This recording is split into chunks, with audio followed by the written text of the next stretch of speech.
तो ये क्वेश्चन करते हैं लाइन्स 5x + 12y - 10 एंड है ना, एक और लाइन की इक्वेशन देखिए, touch a circle C1 of diameter 6 if the centre of C1 lies in the first quadrant. तो इतने पोर्शन का है, एक बार डायग्राम बना लेते हैं।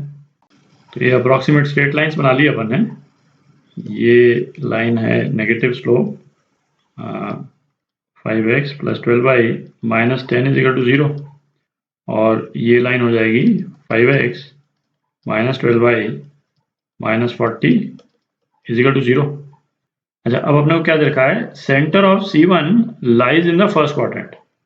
ठीक है, तो सर्कल जो है वो यहाँ पे कहीं पे बनेगा, तो सर्कल बनाते हैं। तो ये C1 सर्कल जो है वो इस टाइप से बन जाएगा, दोनों लाइंस को टच कर रहा है। अच्छा, हमको क्या पता करना है, find the equation of circle C2 which is concentric with C1। मतलब C1 और C2 का सेंटर सेम है, सेंटर जो है वो सेम है, and cuts intercept of length 8 on these lines. तो C2 सर्कल जो है वो C1 से बड़ा है, तो C2 सर्कल बना लेते हैं। तो ये C2 सर्कल अपन ने बना लिया, और ये क्या बोल रहा है कि ये लाइंस जो हैं C2 सर्कल पे इंटरसेप्ट जो काट रही हैं, जैसे इस वाली लाइन के साथ में AB काटा, तो AB का लेंथ जो है वो क्या है, 8 है। और दूसरी लाइन के साथ भी सेम चीज, यदि ये CD है तो CD का भी लेंथ जो है वो 8 है। तो अपने को C2 की इक्वेशन पता करनी। तो C2 की इक्वेशन पता करने के लिए C2 का सेंटर और रेडियस अपन पता कर लेंगे और फिर इक्वेशन निकाल लेंगे। तो सेंटर तो चूंकि C1 के साथ कॉमन है, तो C1 का सेंटर निकाल लेते हैं पहले। तो C1 के सेंटर को HK बोल देते हैं। अच्छा, ये जो डिस्टेंस है ये कितना है, C1 के रेडियस के बराबर, जो कि 3 है, और ये डिस्टेंस ये भी 3 है। ठीक है, तो सेंटर का डिस्टेंस दोनों लाइन से है ना, एक एक करके निकालते हैं। तो क्या हो जाएगा, पहले इस वाली लाइन के साथ निकालते हैं।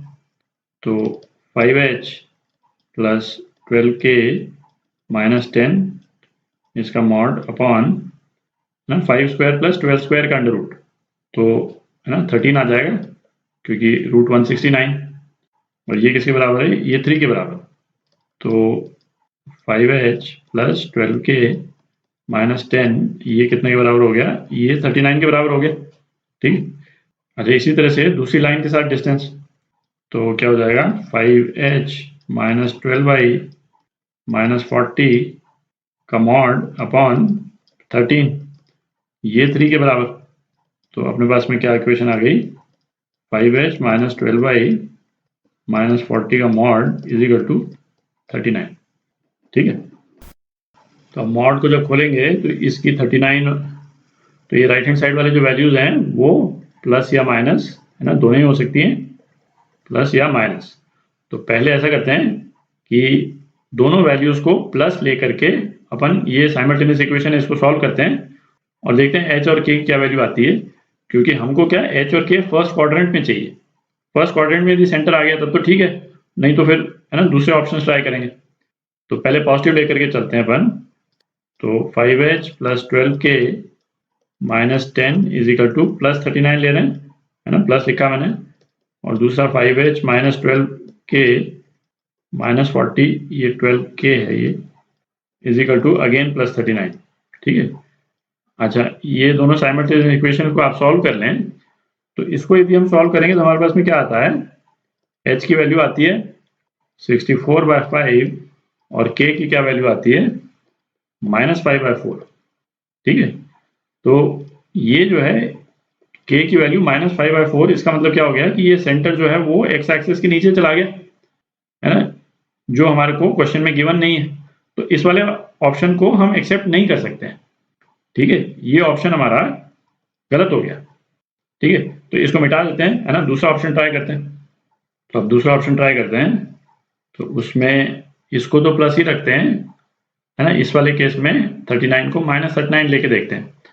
तो पहली इक्वेशन वो तो वैसी की वैसी रह जाएगी, +12k - 10 = 39, और इस वाले केस में अपन साइन चेंज कर देंगे, -12k - 40 ये माइनस ले रहे हैं अपन।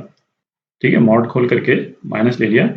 अच्छा, इस केस में ये जब आप सॉल्व करते हैं इन साइमल्टेनियस इक्वेशन को, तो अपने पास में h और k की क्या वैल्यू आती है, h की वैल्यू आती है 5 और k की क्या वैल्यू आती है 2। तो सेंटर की ये वैल्यूज हैं, ये अपने को एक्सेप्टेबल हैं, तो इनको अपन नोट कर लेते हैं। और अब रेडियस निकालेंगे सर्कल C2 का, जगह बना लेते हैं। तो इसको नोट कर लेते हैं, h और k को मिटा ही देता हूँ। सेंटर क्या आ गया 5 2। तो अब C2 का रेडियस निकालते हैं। तो ये AB जो इंटरसेप्ट है इसकी लेंथ जो है वो 8 है, ठीक है।